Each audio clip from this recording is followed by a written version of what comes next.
Di dunia masyarakat luas yang digunakan oleh misionaris-misionaris yang mencoba memurtadkan orang Islam, itu mereka juga banyak menggunakan ayat Quran. Pengalaman debat dengan ateis pernah nggak? Sama ateis pernah, tapi nggak tatap muka. Ya cuma lewat di medsos saja. Terus ada lagi begini, debat belum selesai, lagi break nih. Ada ibu-ibu yang nonton datengin saya, Pak, saya mau syahadat katanya. Dia nonton.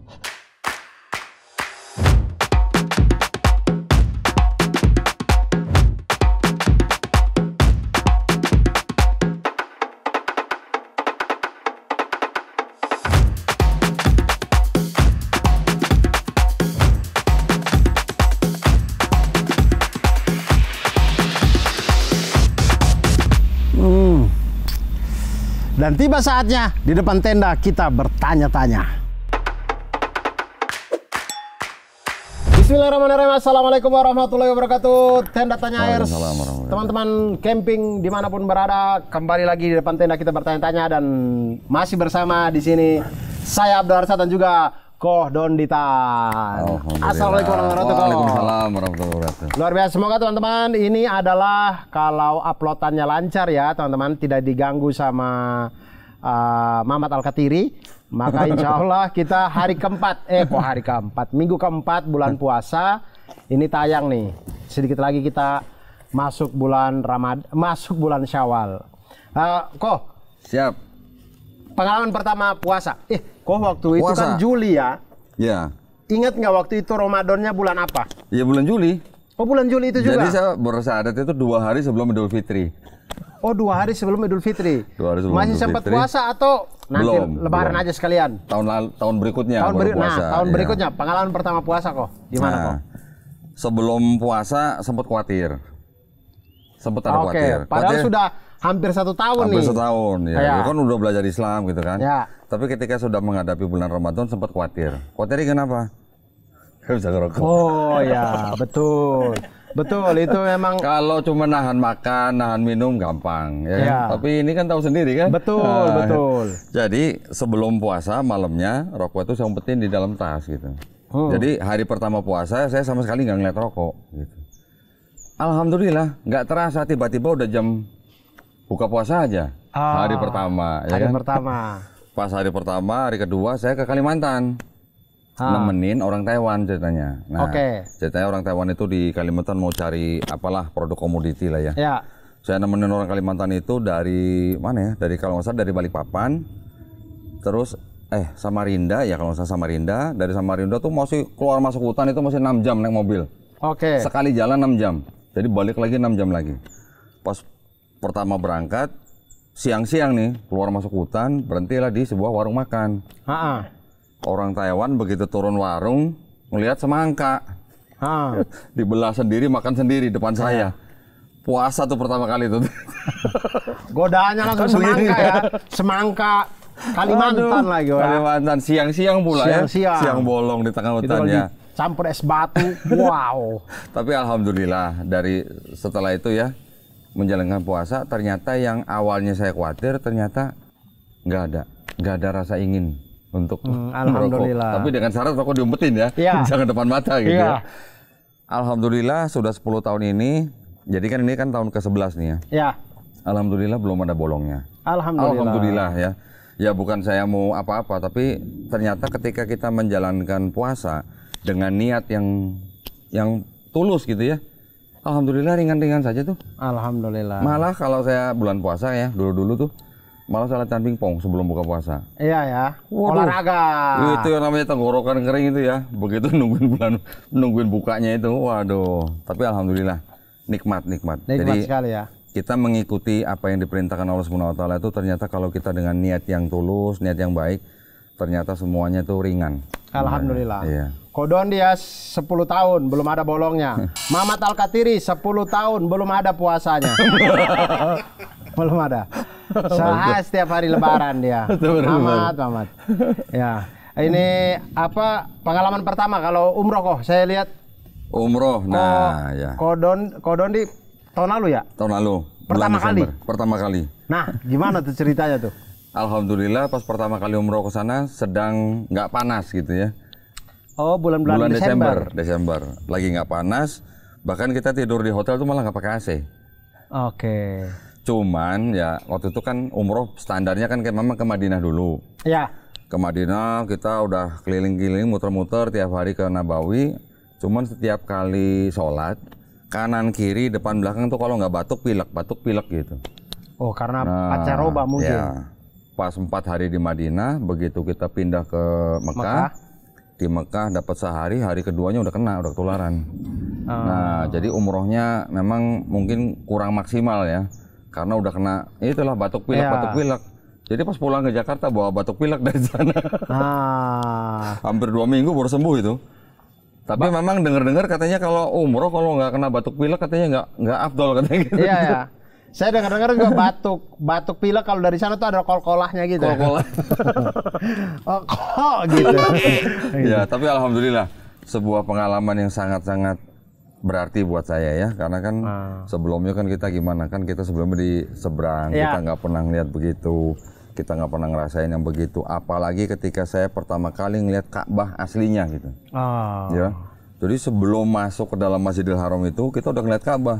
Betul. Saya sama istri kayak orang norak banget. Itu Ka'bah gitu. Iya. Lihat begitu ya. Tapi begitu masuk, begitu kita tawaf, ternyata Ka'bahnya sedang direnovasi. Ada perawatan lah. Jadi ada penutupnya pagar pembatasnya. Jadi kita nggak bisa pegang gitu. Ya nggak apa-apa. Itu kan qadarullah ya. Iya. Tapi pengalaman tawaf, kemudian pengalaman yang lain selama di kota Mekah itu, Masya Allah, buat kita pengalaman yang sangat-sangat berarti lah. Yang agak gini, jadi ketika kita nyampe di Mekah itu udah lewat maghrib. Oke. Begitu sampai, kita kan check-in hotel. Ya. Begitu sampai check-in hotel, ini kan kita semua udah pakai baju ihram. Iya, sudah kan? ambil. Miko, sudah ambil Miko. Sudah ambil di Bir Ali malah, dari Bir Ali. Madinah kan. Ketika kita sampai hotel, hujan deras. Jadi ketika ngelihat, tapi saya nggak tahu kalau hujan. Saya ngeliat di TV, kok Ka'bah kok kosong, saya bilang gitu. Iya. Ayo kita buru-buru gitu kan. Kita udah siap-siap mau keluar, nggak taunya hujan deras. Yaudah. Kita tunggu sebentar. Begitu kira-kira 15 menit lah. Langsung hilang hujannya. Nah, kita buru-buru ke situ. Jadi masih kosong gitu. Masih kosong. Iya, karena kan dekat kan hotelnya kan. Alhamdulillah itu malam. Ketika saya tawaf lagi di Ka'bah siang, besokannya kan siang. Panas kan? Itu yang hebatnya tuh yang bikin lantainya itu. Iya, betul. Itu yang bikin lantai tuh nggak mau dibayar tuh. Saya lupa namanya tuh. Itu arsiteknya yang bikin lantai di sekitar Ka'bah itu nggak mau dibayar. Itu nggak ada panas-panasnya. Betul. Walaupun udara terik gitu ya. Betul sekali. Kaki tuh nggak ada rasa panas loh. Iya. Itu luar biasa loh. Itu yang saya juga takjub, maksudnya.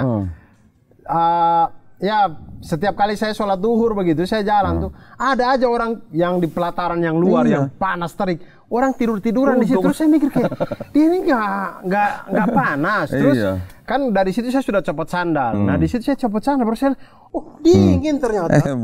Dingin, panas seterik itu, dingin itu lantai itu. Iya, Masya Allah. Memang. Itu katanya lantainya itu di bawah itu dialirin air katanya. Dan itulah yang membuat si lantai itu dingin sampai yang lantai yang kita tawaf segala macam. Jadi itu kita selama di sekitar Ka'bah tuh kita betah gitu ya. Betul. Walaupun panas gitu. Iya. Masya Allah. Ya itulah pengalaman umroh pertama kali. Alhamdulillah. Saya sudah daftar haji juga. Alhamdulillah. Cuman jadwal 2036. Ya mudah-mudahan ini. Insya Allah. Saya yang belum. Saya belum daftar haji. Insya Allah mudah-mudahan tahun ini saya niatkan untuk daftar haji. Entah nanti dapatnya tahun berapa, yang penting daftar aja dulu. Kan kalau sudah niat, meninggal dalam keadaan itu kan sudah terhitung pahala hajinya. Insya Allah. Amin. Kok ini dari tadi di sini saya lihat ada buku. Ini yang sempat di episode kemarin. Ko Dandi mungkin sempat singgung. Ini judulnya Bible Expose. Kontradiksi 4 gospel dalam Bible, volume 1. Oh, berarti ini buku 1. Masih ada nanti rencananya ada buku kedua. Ini garis besarnya menceritakan tentang apa kok?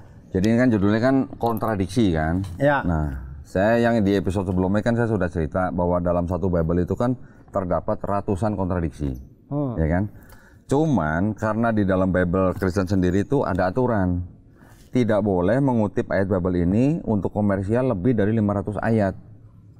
Kalau untuk non komersial tidak boleh lebih dari 1000 ayat gitu. Oh begitu. Karena ada aturan itu, makanya saya bikin jadi volume 1, volume 2 dan nanti insya Allah volume 2, volume 3. Oh ada aturannya begitu. Jadi kalau Ada aturan begitu. untuk komersil lebih dari 500 ayat tidak boleh. Tidak boleh. Untuk non komersil tidak boleh lebih dari 1000 ayat. Nah, saya bikinnya dalam bentuk tabel nih, Bang Abdurrahman Arsyad nih. Ya.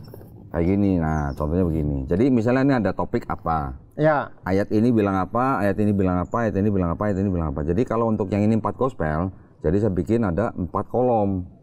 Jadi untuk satu kontradiksi ini nanti dia bisa 4 gospel itu maksudnya apa kok? itu yang Matius, Markus, Lukas, Yohanes. Oh. Nah, kalau orang Kristen sebut itu Injil. Saya yang sudah belajar kristologi dengan kacamata Islam, kita orang Islam jangan sebut itu Injil. Kita sebut saja gospel gitu. Karena di dalam Quran kita kan juga ada Injil. Iya. Ya kan? Ada berapa Injil dalam Quran? Kan cuma satu. Ya, satu itu ya. Cuman satu Injil yang diberikan Allah Subhanahu wa taala kepada Nabi Isa alaihissalam kan? Iya. Untuk Bani Israel pada zaman itu. Iya. Nah, jadi kita umat Islam jangan sebut Matius, Markus, Lukas, Yohanes itu sebagai Injil. Karena itu bukan Injil yang diterima oleh Nabi Isa alaihissalam. Gitu. Nah, ini empat sosok ini, maksudnya 4 orang ini itu tuh muridnya Nabi Isa atau tradisinya Kristen, Matius itu adalah Matius pemungut cukai. Tradisi ya. Markus itu tradisinya adalah murid daripada Petrus. Lukas itu tradisinya adalah tabib dan teman seperjalannya Paulus. Yohanes tradisinya adalah anak Zebedeus, Yohanes yang disebut murid Yesus. Tapi itu tradisi. Nama-nama Matius, Markus, Lukas, Yohanes itu diberikan oleh bapak-bapak gereja di abad kedua. Sedangkan yang menulis surat-surat Matius, Markus, Lukas, Yohanes itu bukan orang-orang yang bernama Matius, Markus, Lukas, Yohanes. Di dalam 4 gospel itu tidak ada ayat berkata aku bernama Matius menulis untuk siapa di mana gitu, nggak ada. Oh, tidak ada. Jadi 4-4-nya penulisnya itu anonim. Tidak diketahui siapa namanya. Nah, menurut ahli-ahli perjanjian baru sendiri, penulis-penulis 4 gospel ini adalah orang-orang yang bukan saksi mata langsung. Bukan juga orang yang mengenal saksi mata langsung. Ibaratnya orang-orang yang nggak pernah ngopi bareng Yesus gitulah. Ya. Ya. Nah, nama-nama ini didapat dari mana? Dari bapak-bapak gereja di abad kedua. Yang pertama Santo Papias tahun 130 Masehi menyebutkan Matius dan Markus. Kemudian Santo Irenaeus tahun 180 Masehi menyebutkan Matius, Markus, Lukas, Yohanes. Jadi itu adalah nama-nama yang diatributkan oleh bapak gereja kepada 4 kitab ini gitu. Nah, kontradiksi yang di dalam buku ini nih hanya yang di 4 kitab ini. Nanti volume berikutnya dari Kejadian sampai Wahyu gitu. 4 ini tuh masuknya perjanjian baru. 4 ini adanya di dalam perjanjian baru. Gitu. Apa yang membedakan perjanjian baru dengan perjanjian lama kok?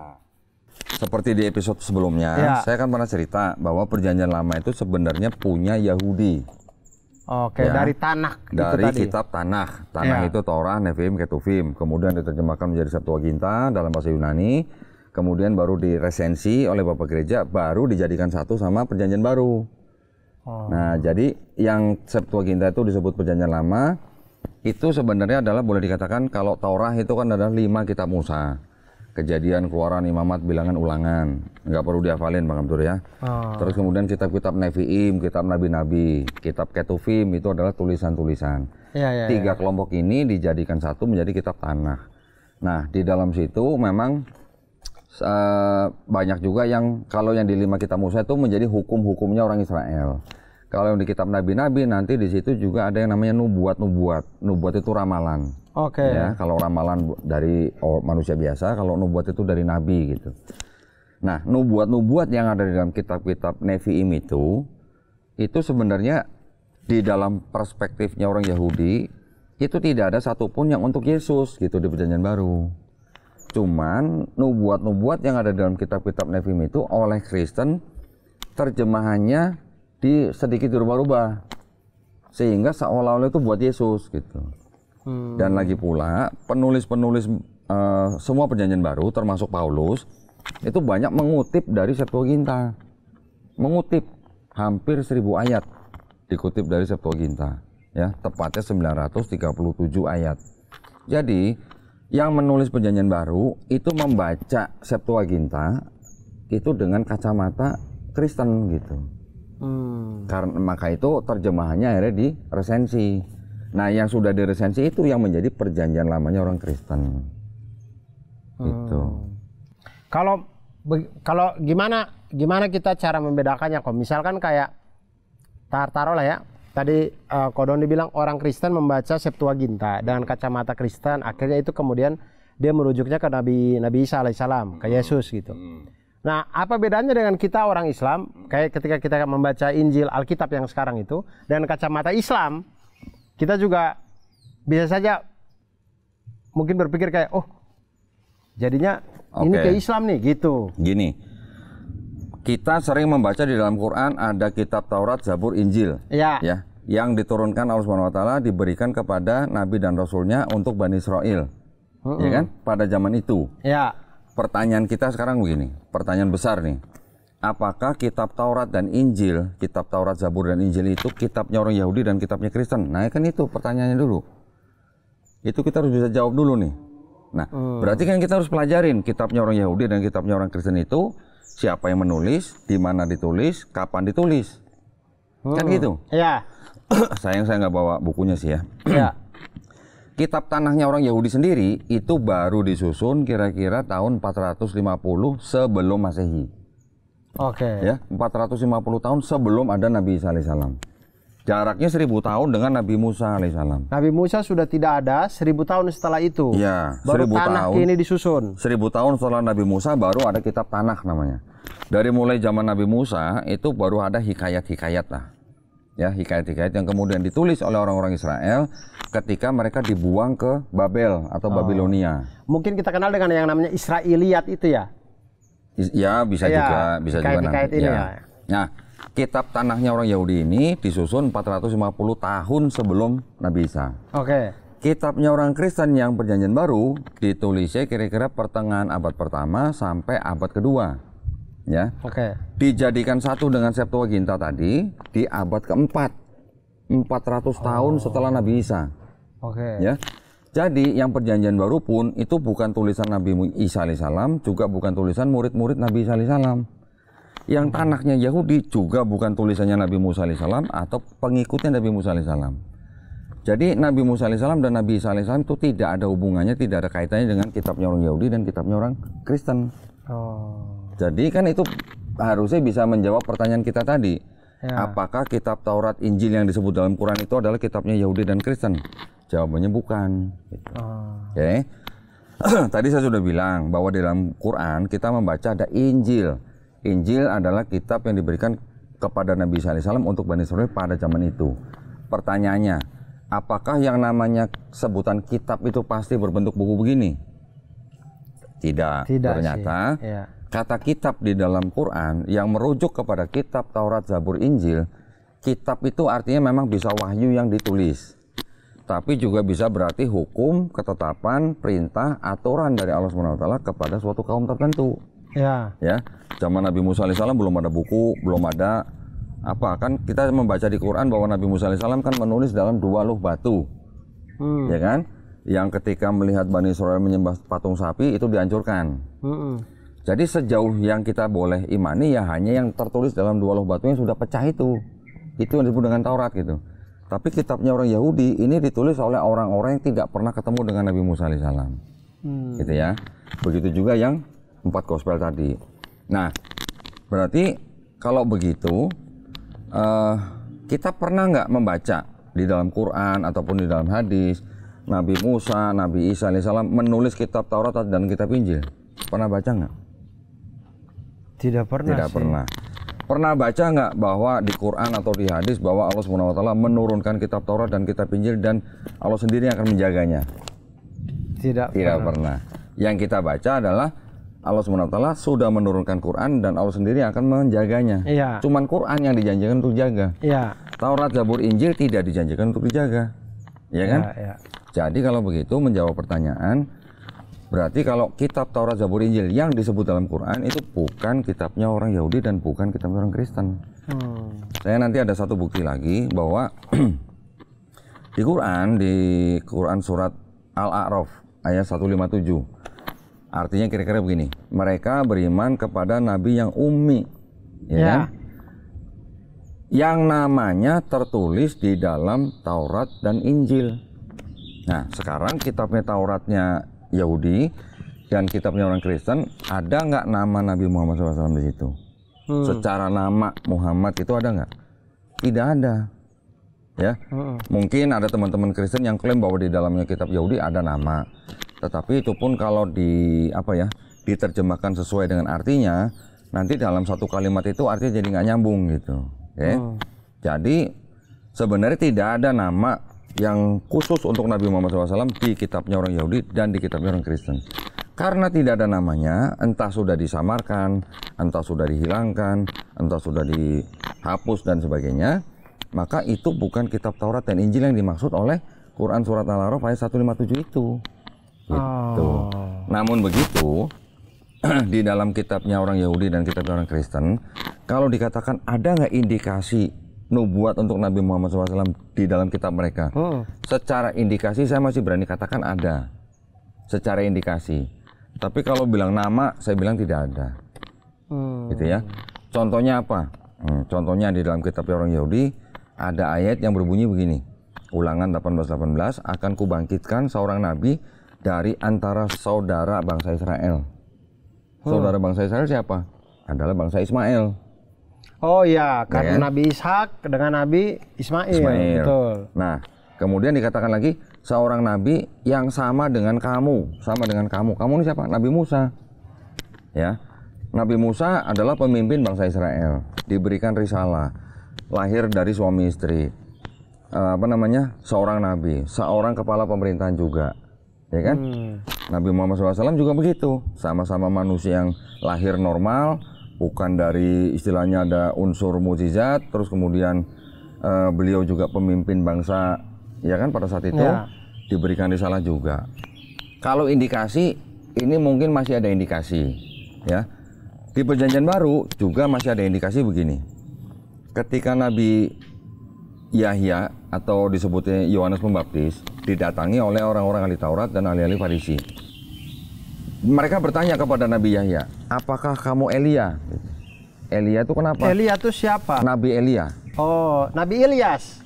Beda lagi. Elia dan Ilyas itu beda lagi ya. Oke. Apakah kamu Elia? Kenapa mereka bertanya begitu? Karena orang Yahudi punya tradisi bahwa Nabi Elia yang sudah diangkat ke surga itu nanti akan menitis ke seseorang. Oke. Ini tradisinya bangsa Yahudi.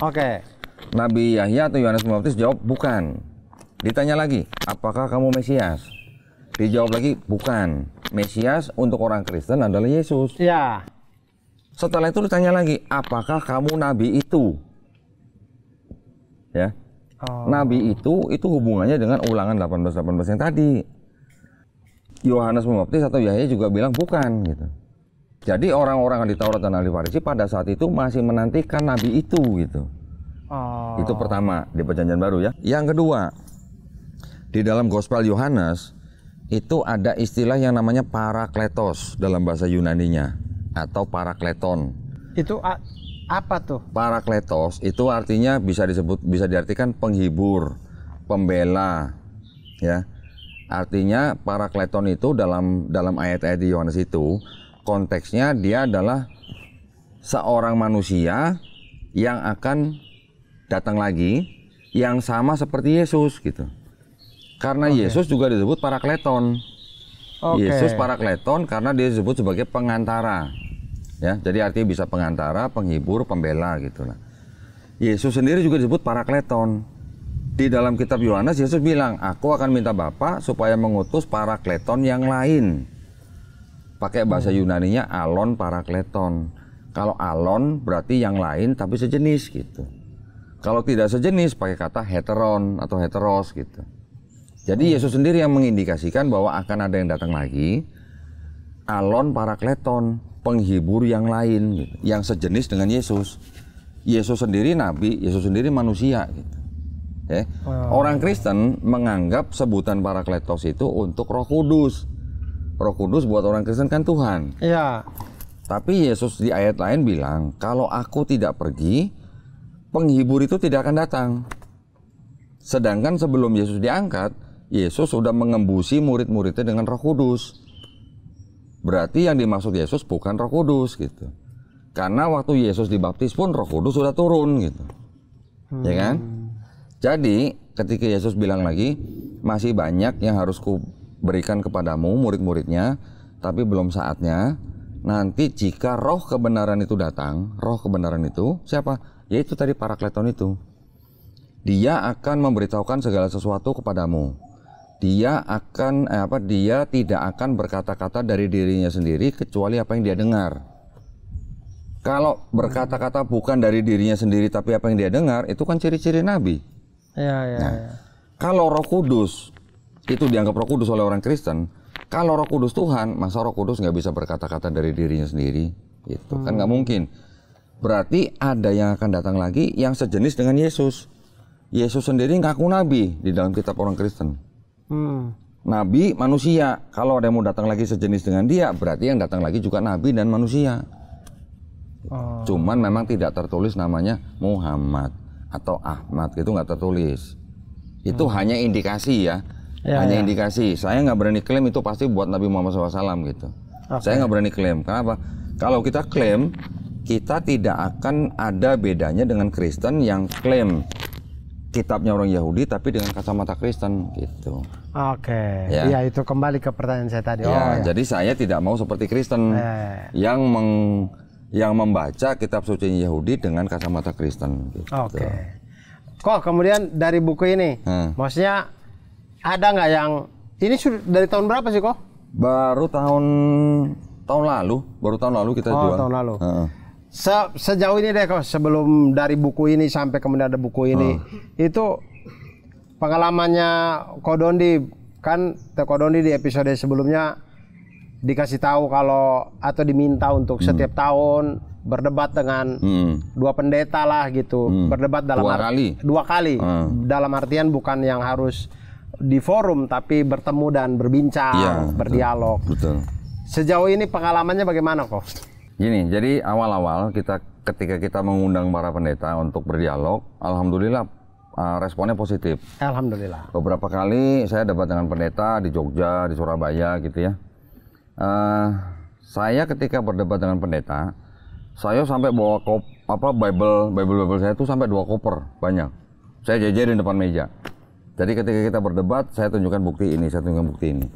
Nah, seperti yang sudah pernah saya ceritakan di episode sebelumnya, bahwa saya tidak mau berdebat itu untuk ngomongin Yesus Tuhan atau bukan.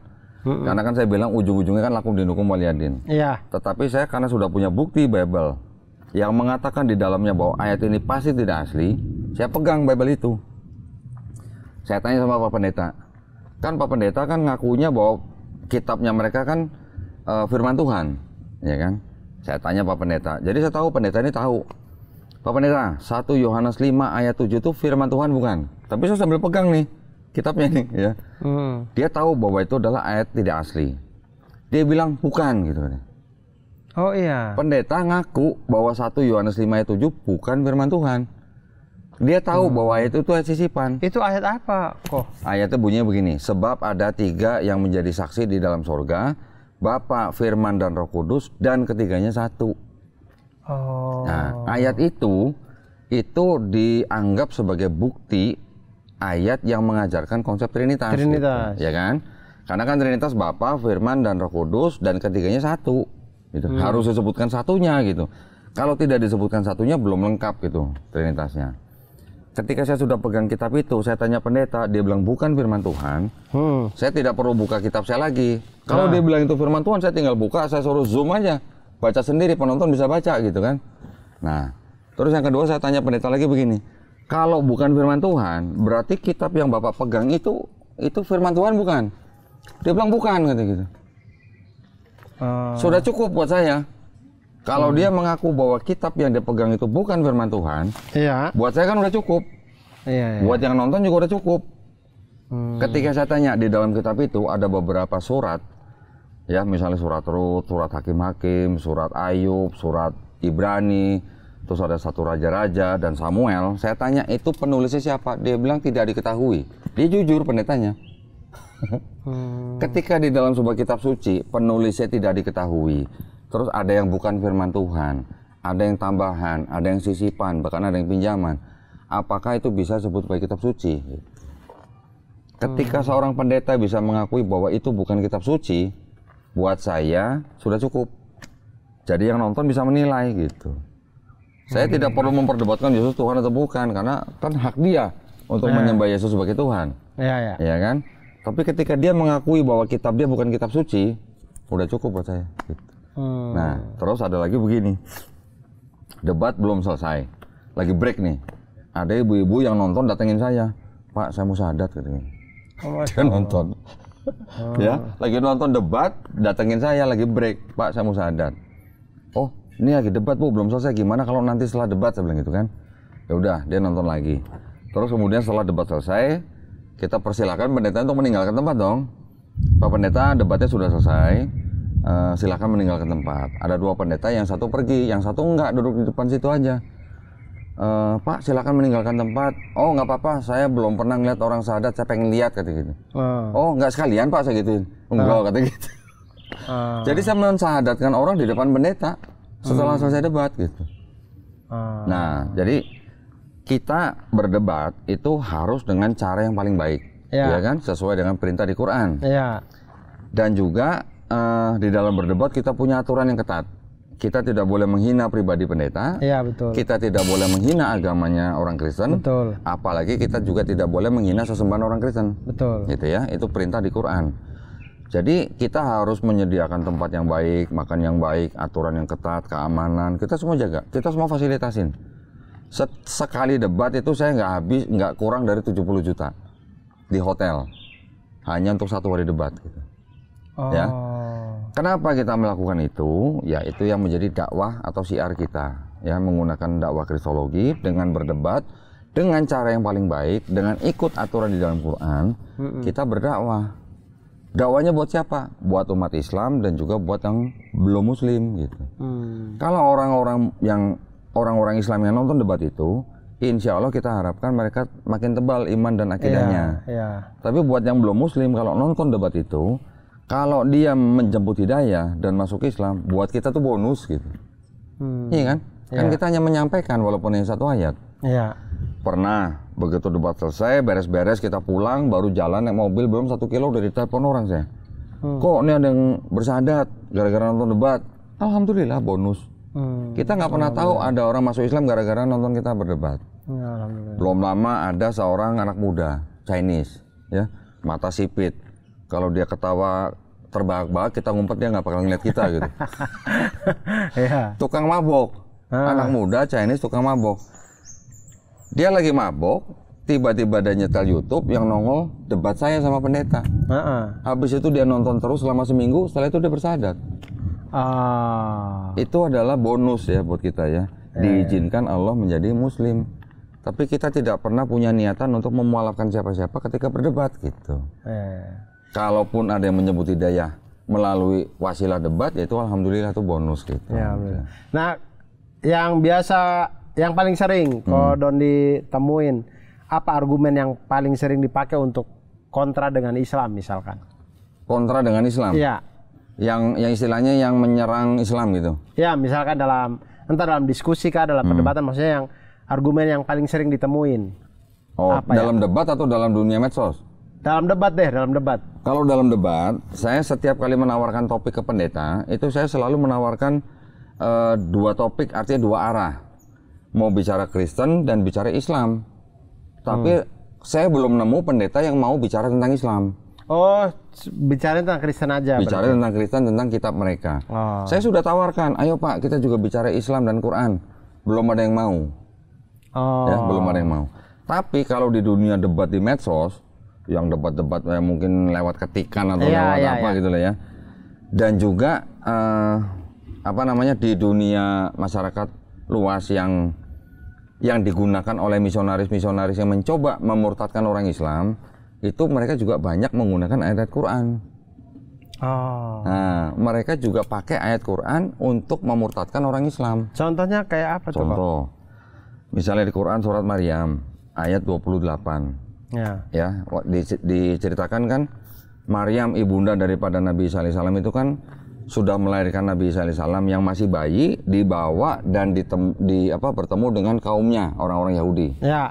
Orang-orang Yahudi ini menegur Maryam Ya. karena punya anak tanpa suami. Betul. Di dalam tradisi Yahudi nggak usah punya anak, berzina aja dirajam sampai mati. Ya. Ketika dituduh bayi Isa alaihissalam yang masih dalam palungan itu membela ibunya. Ya. Di ayat 28 disebutkan, wahai ukhta Harun, wahai saudara perempuan Harun. Ya. Maryam ibunya Yesus disebut saudara perempuan Harun. Gitu. Ya. Harun siapa? Harunnya Nabi Isa bukan? Harunnya Nabi Musa bukan? Nabi Musa alaihissalam, abangnya Nabi Musa alaihissalam. Ya. Itu yang sering dipakai. Kenapa Maryam ibunya Nabi Isa alaihissalam disebut adik perempuannya Nabi Harun? Padahal jarak Nabi Harun dengan Maryam ini kan jaraknya 1300 Iya, tahun. jauh ini. Kenapa disebut saudara perempuan Harun? Salah tuh Quran. Itu. Sering dipakai itu. Ya, jawabannya mudah. Sebelum kita jelaskan, kita tanya lagi. Di dalam Bible kamu, Yesus disebut anak Daud. Betul kan? Apakah Yesus anak kandung Daud? Kan bukan. Keturunan Daud. Gitu. Begitu juga di Quran. Kata ukhta itu bisa saudara perempuan, juga bisa keturunan. Satu kata di dalam bahasa Arab itu kan banyak sekali kosakatanya. Iya. Nah, jadi maksudnya ukhta Harun, saudara perempuan Harun, kamu ini keturunan Nabi Harun, tapi kenapa kamu bisa punya anak tanpa suami gitu istilahnya? Karena ayat lengkapnya, wahai saudara perempuan Harun, ayahmu bukan seorang pezina atau penjahat, ibumu bukan seorang pezina. Ya konteksnya kan berarti kan bagaimana kamu bisa punya anak tanpa suami gitu. Betul. Itu sering dipakai untuk memurtadkan orang Islam. Karena ada kesalahan kata-kata saudara perempuan Harun menurut orang Kristen. Gitu. Terjemahan aja. Itu mungkin terjemahan kita kurang detail. Bisa jadi, tapi penerjemahnya tidak salah. Ukhta memang bisa diterjemahkan menjadi saudara perempuan, tapi kan selain membaca terjemahan, selain literal, kita juga harus tahu konteksnya. Maryam itu adalah memang keturunan Harun. Di kitabnya orang Kristen sendiri, Maria ibu Yesus juga memang keturunan Harun. Sama berarti gitu ya. Nah, itu yang pertama. Yang kedua, contoh lagi misalnya gini. Di dalam Bible mereka diceritakan Yesus kan sudah disalib, ya kan? Sudah bangkit, baru sudah diangkat. Di Quran di surat yang sama ayat ke-33, semoga kesejahteraan dilimpahkan kepadaku pada saat aku dilahirkan, pada saat aku diwafatkan, dan pada saat aku dibangkitkan. Itu doa daripada Nabi Isa alaihissalam. Betul. Tapi Nabi Isa alaihissalam tuh ngomong ketika bayi. Nah, orang Kristen nuduh, tuh buktinya Nabi Isa diwafatkan. Berarti Nabi Isa pernah wafat, pernah dibangkitkan. Orang Kristen menggunakan ayat itu di luar konteks untuk melemahkan iman orang Islam. Padahal jawabannya kan simpel. Itu adalah doa daripada Nabi SAW yang berdoa supaya kesejahteraan dilimpahkan untuk Nabi SAW ketika dia sudah lahir. Ketika wafat, kapan wafatnya? Nanti setelah Nabi SAW datang lagi yang kedua. Datang yang kedua, hidup beberapa tahun, baru dia wafat. Dibangkitkannya nanti pada waktu hari kebangkitan gitu. Karena doa itu sama dengan doanya Nabi Zakaria untuk anaknya Nabi Yahya alaihissalam. Di Quran surat yang sama, ayat 15. Betul. Gitu. Orang Islam yang tidak paham konteks ayat-ayat Quran, dikasih ayat begitu, dituduh, mungkin mudah gitu. Imannya goyang gitu. Betul, itu doa yang sama yang diberikan kepada Nabi Yahya juga. Betul. Gitu. Ya seperti itulah. Contoh ayat-ayat yang dipakai oleh orang Kristen untuk melemahkan iman orang Islam. Dan masih banyak contoh yang lain. Nanti ada lagi di Quran surat yang sama ayat 71. Ya. Tidak ada satupun dari kalian yang tidak mendatangi neraka gitu. Oke. Misionaris akan bilang, buat apa kamu jadi muslim kalau kamu pasti masuk neraka? Karena ada ayatnya, ada kalimatnya lagi tambahan, itu adalah sebuah ketetapan adalah ketentuan yang sudah ditetapkan gitu. Orang misionaris akan bilang, buat apa kamu jadi muslim kalau kamu pasti masuk neraka? Berdasarkan ayat itu. Maryam 71 ini ya. Maryam 71. Nah, jawabannya gampang di ayat 72. Ayat 72 dikatakan, Tetapi mereka yang bertakwa akan diselamatkan. Tapi orang-orang yang zolim akan ditinggalkan dalam keadaan berlutut. Siapa orang bertakwa? Muslim. Siapa orang zolim? Kafir. Itu. Simple sebenarnya. Iya, ya. Itu ibarat kayak kalau kita ambil surat Al-Asri teman-teman, kemudian teman-teman ambil cuman yang sesungguhnya kita berada dalam kerugian tanpa menyambungkan ayat setelahnya, memang jadinya ya kita semua merugi gitu. Orang misionaris bilang tuh, buat apa kamu jadi muslim kalau kamu masuk neraka? Karena ada kata mendatangi. Kita tanya, apakah mendatangi penjara pasti masuk penjara? Kan tidak. Kalau Bang Abdur mendatangi mall, apakah masuk mall? Baru mendatangi. Ya. Kalau mendatangi kuburan, apa masuk kuburan? Kan enggak juga.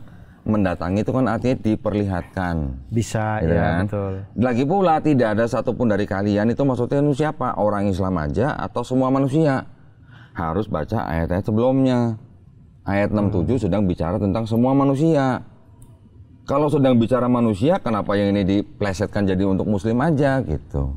Harusnya ayat itu memang ditujukan kepada semua manusia. Urutannya memang Allah sedang membicarakan tentang konteksnya semua manusia. Iya. Jadi kita kalau baca ayat, baik Quran maupun ayat-ayat apapun lah, itu tidak boleh lepas dari konteks. Gitu. Kalau lepas dari konteks, akan melenceng kemana-mana. Simple jawabannya. Kalau yang tahu jawabannya. Betul. Kalau yang nggak tahu jawabannya bisa murtad, Bang. Betul. Bisa murtad kalau yang nggak tahu jawabannya. Ya. Nah, contoh itulah ya, itu contoh. Nah, saya lihat kan Kodon ini di postingan-postingan di IG maupun mungkin di YouTube. Banyak komentar-komentar yang ya kontra lah ke Kodondi. Nah, itu selama ini Kodondi ininya menyikapinya kayak gimana? Santai aja. Kalau ada yang nantang debat, saya giniin, kamu pendeta bukan? Kalau kamu bukan pendeta, kamu cari pendeta, dampingin kamu debat sama saya, tatap muka, saya bilang gitu. Ya, tempat hotel kita bayar masing-masing. Kalau mereka yang nantang nih, ya, kalau nggak punya duit saya bayarin, saya bilang.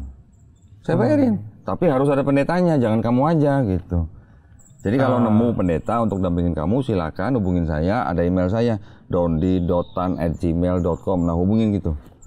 Nanti kita bikin debat tatap muka, jangan debat pakai tulisan di komen. Dibalas satu-satunya agak ribet sih. Iya. Gitu. Kadang hal itu sudah terjawab, tapi ditanya lagi, gitu-gitu agak sering ribet begitu. sih. Saya santai aja, gitu-gitu. Kalau pengalaman debat dengan ateis pernah nggak? Sama ateis pernah, tapi nggak tatap muka. Ya cuma lewat di medsos saja. Oke. Ateis kan begini, mereka tidak percaya ada Tuhan kan? Iya. Saya menggunakan gini, seperti orang di dalam kita dalam bekerja dalam suatu perusahaan. Di dalam perusahaan kan kita juga mempelajari yang namanya manajemen resiko. Dengan saya bilang sama orang ateis gini, saya orang beragama, saya bilang, saya setiap hari beribadah, saya percaya ada Tuhan, saya beribadah nih. Nanti ketika saya mati, ternyata Tuhan tidak ada, saya rugi apa? Kan nggak rugi apa-apa. Tapi kamu orang ateis, sekarang kamu tidak percaya ada Tuhan, kamu tidak beribadah, ternyata nanti setelah kamu mati, ternyata Tuhan ada. Kamu bakal rugi nggak? Dia akan rugi besar.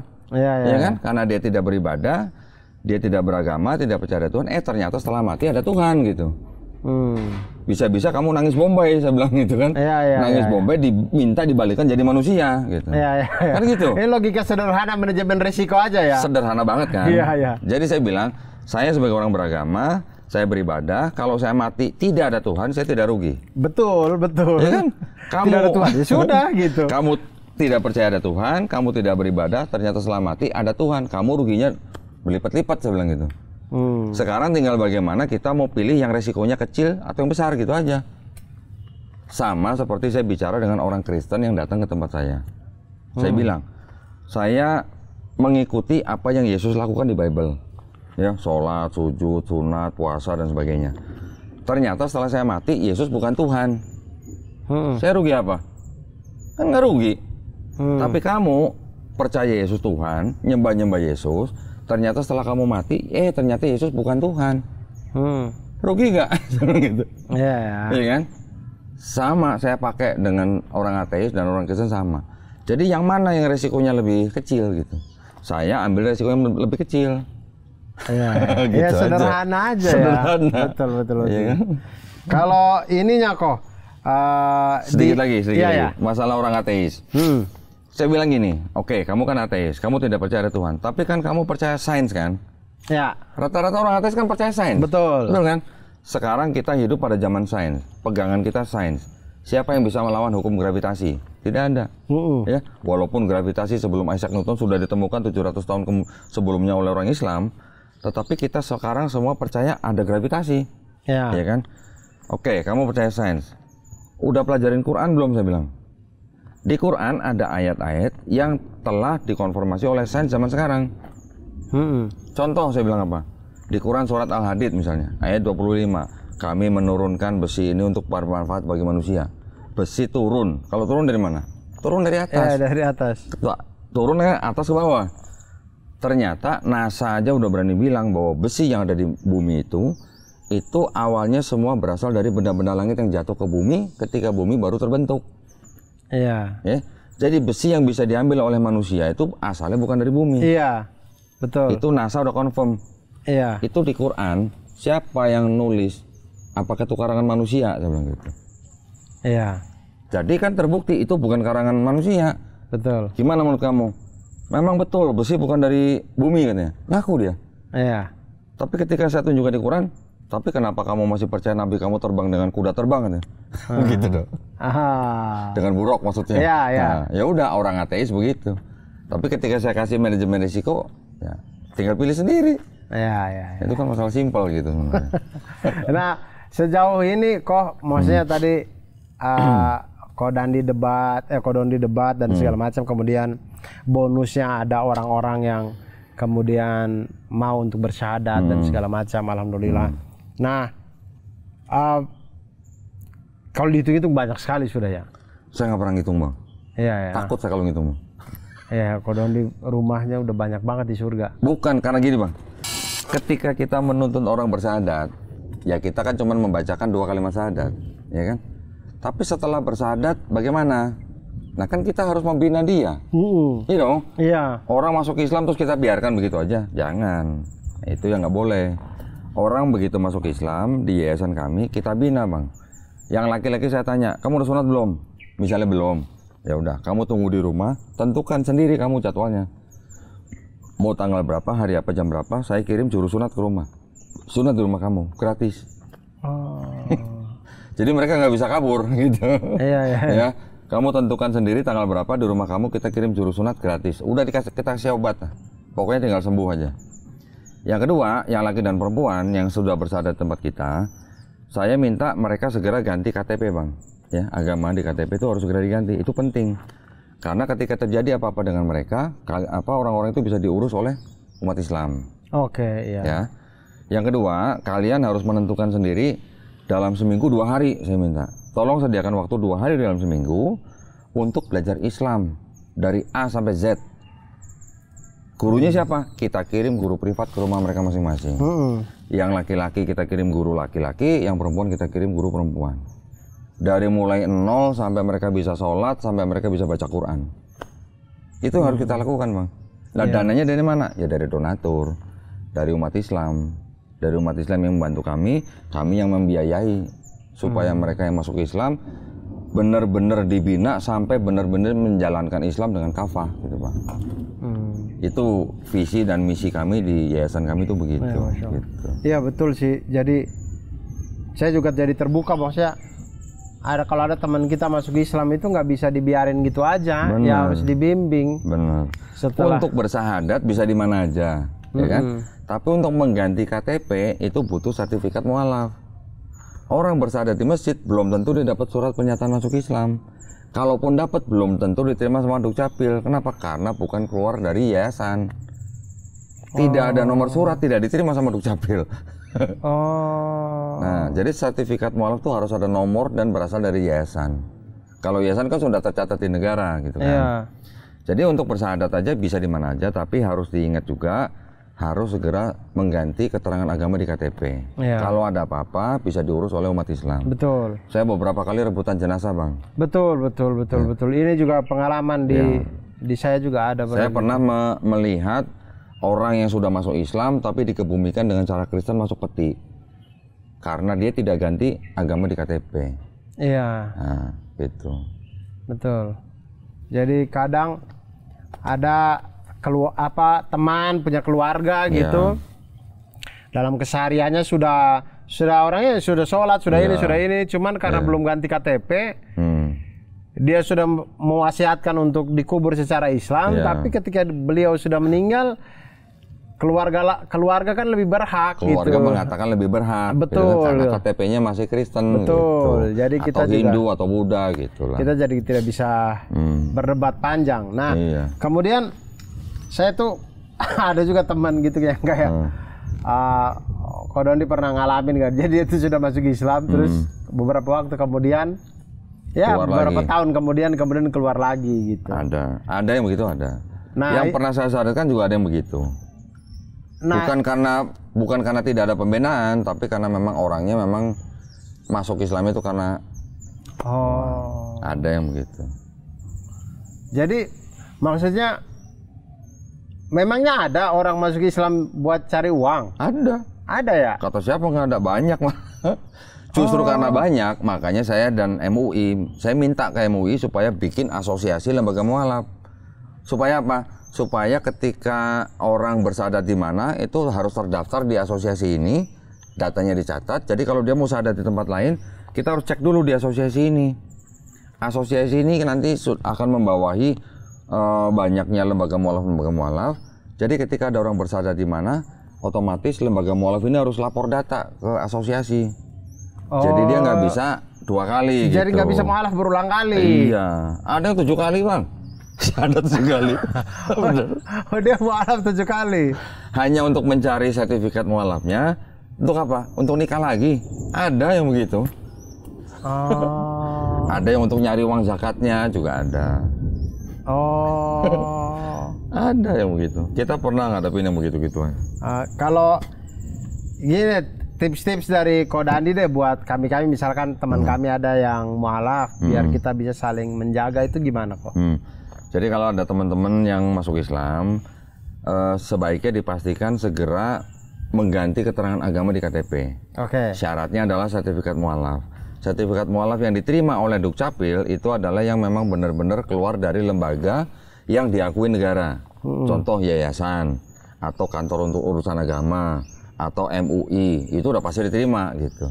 Masjid, kalau masjid juga harus cari yang masjid yang ada yayasannya gitu ya.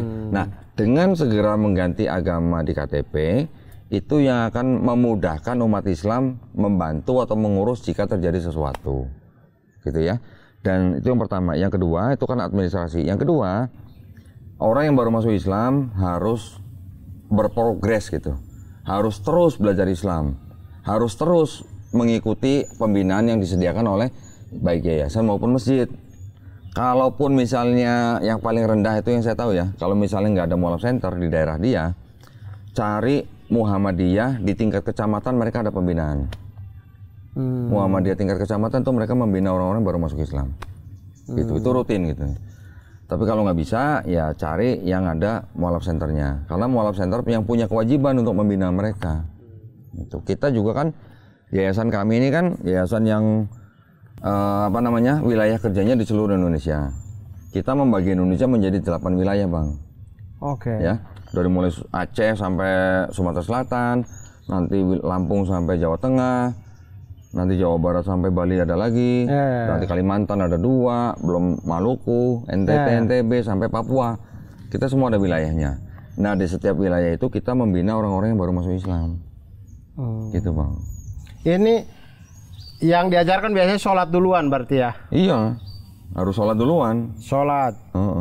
Ini susah nggak sih? Kok saya sih belum pernah sih ngajarin. Maksudnya kalau saya ngajarin anak aja kan, ngajarin anak saya. Maksudnya kalau yang sudah dewasa tuh kan sudah banyak pengetahuan di kepala. Iya, iya. Sulit nggak ngajarin? Kalau mengajarkan gerakannya, bacaannya itu sekarang sudah ada alat bantunya lah, Bang ya. Jadi kita kasih tahu ketika mereka bersyahadat kan kita kasih buku. Nah, ya kan? Buku petunjuk sholat lengkap gitulah. Ya. Baca buku ini sampai habis. Prakteknya kita kasih sajadah yang ada bacaan sholatnya. Oh, ada sekarang. Oh. Jadi mereka bisa praktek sambil sholat, di sajadah ada bacaan sholatnya. Sambil ada gambar gerakannya bagaimana gitu. Oh, ya? Gitu. Mereka pun mau sholat sambil pegang buku, baca pun nggak apa-apa. Iya, iya, gitu. Nggak masalah, ya, sambil pegang handphone pun nggak apa-apa. Yang penting sholat gitu saya bilang.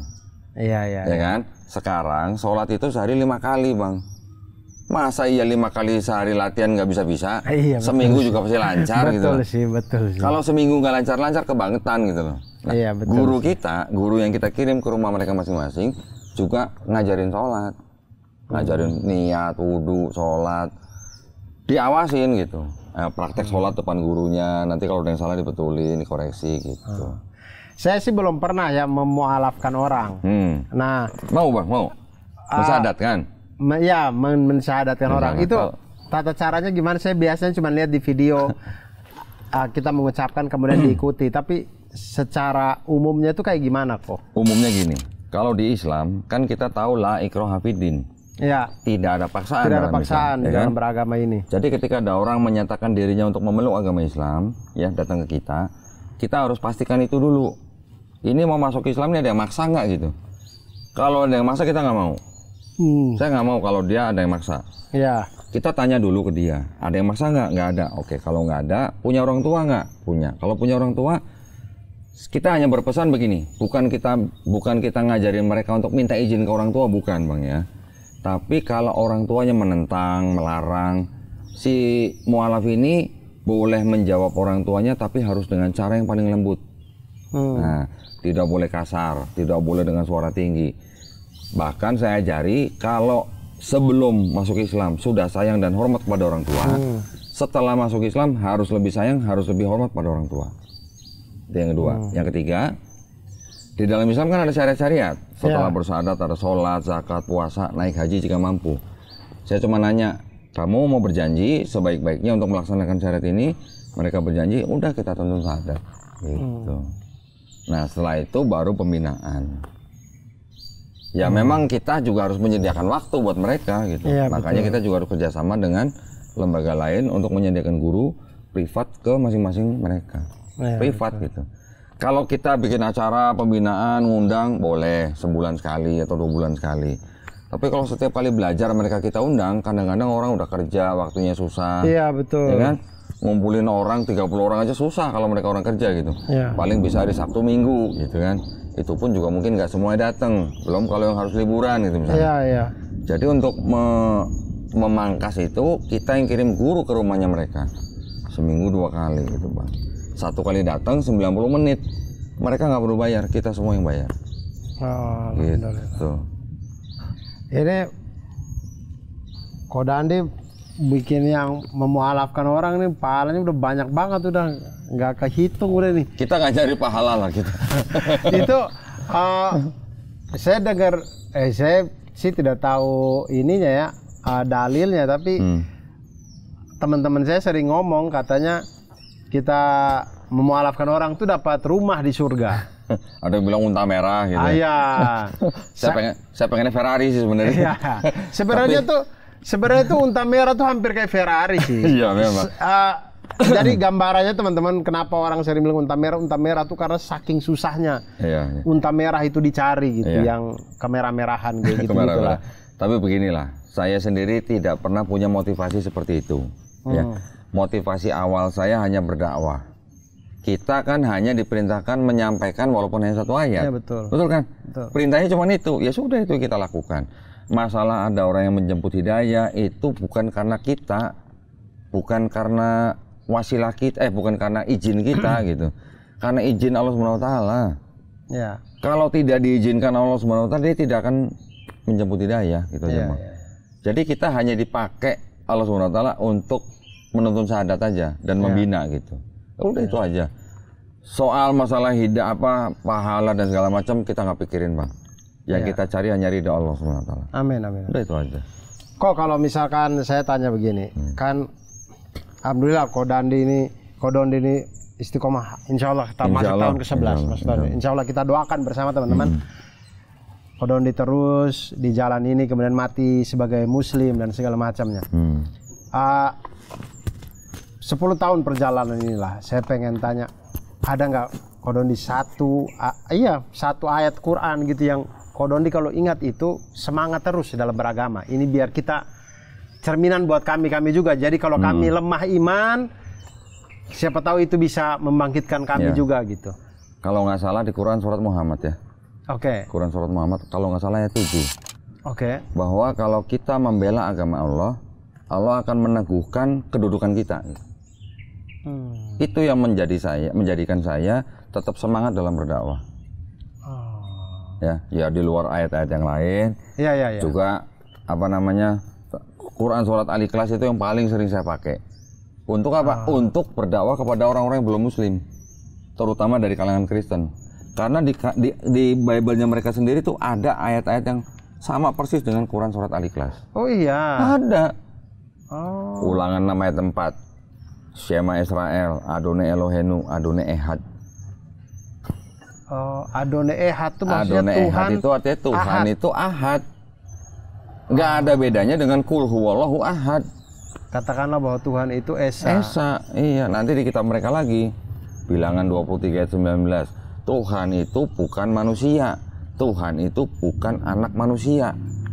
Apa bedanya sama lam yalid wa lam yulad? Iya. Sama. Tidak beranak dan tidak diperanakan. Nanti ada lagi di Keluaran 9 ayat 14. Dikatakan tidak ada sesuatu apapun yang serupa dengan aku di bumi.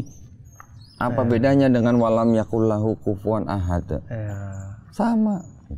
Jadi dengan berdasarkan persamaan-persamaan itu, saya ingin mencoba memberitahukan kepada orang-orang Kristen yang sedang mencari kebenaran, kitab kalian ada kebenarannya, tapi kitab kalian juga ada kebatilannya. Ya, kebenarannya ada, kebatilannya juga ada. Saya bisa menunjukkan kebenarannya, saya juga bisa menunjukkan kebatilannya. Nah, jadi ketika mereka datang, yang saya tunjukin Bible dulu, Bang. Saya suruh mereka baca dulu gitu. Setelah mereka yakin, tahu ada kebenaran bercampur dengan kebatilan, baru ketika mereka bertanya, kalau begitu yang benar yang mana? Baru saya keluarin Quran. Gitu. Dan tadi yang Kodon dibilang juga bahwa kalau kita itu tadi yang bikin kita Kodondi semangat terus ya. Selama kita menolong agama Allah, kemudian kita juga kedudukan kita akan diteguhkan, dikokohkan, dikuatkan. Jadi itu tuh kadang-kadang kalau kita lagi lemah, ingat itu teman-teman gitu. Ada juga yang di ending-ending surat As-Saff gitu juga Allah tuh bilang juga, mau nggak saya tunjukin perdagangan yang tidak mungkin rugi gitu. Nah gitu, apalagi ahli matematika gitu kan, hitung-hitungan bisnis gitu. Nah perdagangan yang tidak mungkin rugi itu adalah yang jihad fisabilillah, menolong agama Allah gitu-gitu juga itu. Tapi yang paling juga membuat kita juga harus tetap ingat gitu ya Bang ya. Nabi Ibrahim alaihissalam, Nabi Yakub alaihissalam memberikan pesan kepada anak-anaknya supaya apa? Jangan kamu mati kecuali dalam keadaan muslim. Itu aja sebenarnya sih. Jadi cita-cita orang Islam itu kan sebenarnya nggak tinggi-tinggi amat ya. Cita-citanya nggak usah tinggi-tinggi, cuman husnul khotimah. Itu aja. Udah. Betul. Itu aja teman-teman sebenarnya. Ya mudah-mudahan dengan Ramadan ini kita semua kembali lagi. Nggak apa-apa. Dulu-dulu pernah melakukan hal-hal yang jauh dari kamu, nggak apa-apa. Selalu ada pintu untuk kembali teman-teman. Sebaik-baiknya orang itu orang yang bertobat Bang. Betul. Saya tuh baca buku Atomic Habits. Di situ si penulisnya tuh bilang gini, untuk membuat kebiasaan, membangun kebiasaan yang baik, kan ada saja momen-momen di mana kita itu jadinya malas. Ada aja momen malas itu datang. Malas buat baca buku, malas buat olahraga, malas buat apa gitu.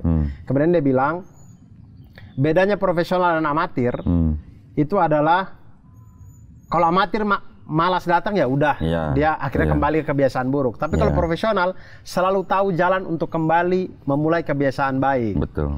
Mulai dari situ, abis saya baca itu saya langsung, saya mau jadi profesional tobat. Asik. Iya dong. Yang namanya... Saya mau jadi profesional tobat. Jadi setiap kali saya melakukan kesalahan, saya harus tahu selalu jalan kembali. Iya benar. Iya gitu. Kalau orang profesional, misalnya di dunia atlet, di dunia artis, profesional itu kan berarti kan dia tahu hak dan tanggung jawabnya. Iya. Ketika dia tahu tanggung jawab, orang kalau mau tetap dipandang sama orang lain, kan dia harus profesional. Betul. Begitu juga kalau kita menjadi muslim juga harus muslim yang profesional. Iya. Cuman kalau dunia artis dan segala macam berdasarkan apa yang dia dapat materinya, ya kan dari orang yang pakai dia. Nah kalau kita muslim yang profesional, kita tahu bayaran kita bukan di sini gitu. Bayaran kita di sono. Di sini mau profesional nggak gitu. Iya dong. Betul. Ya itu. Terima kasih banyak Ko Dondi. Sama-sama. Mungkin ada hal yang terakhir, ada yang belum saya tanyakan atau yang mau disampaikan?